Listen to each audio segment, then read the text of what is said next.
Good morning, everybody. Today we've got a 1955 Chevrolet with an inline 6 motor and transmission for sale. It's $2,500. We're going to take a little look at it. Somebody looks like they already started working on it. I don't have any other parts for it other than what you see. I may have a driver's door, but it's in pretty rough shape if I do.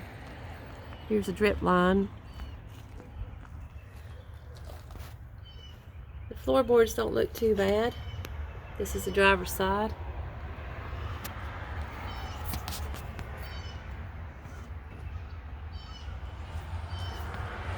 There's no windshield, no back glass.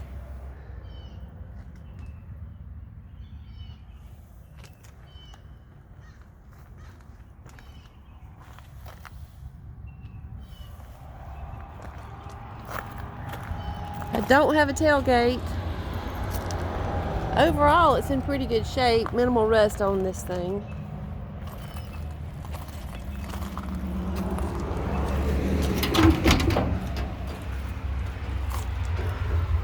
Passenger side floor pan.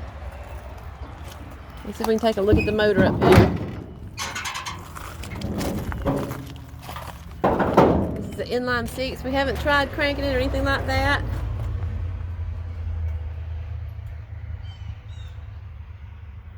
If you have any questions, let me know. $2,500, 1955 Chevrolet inline 6.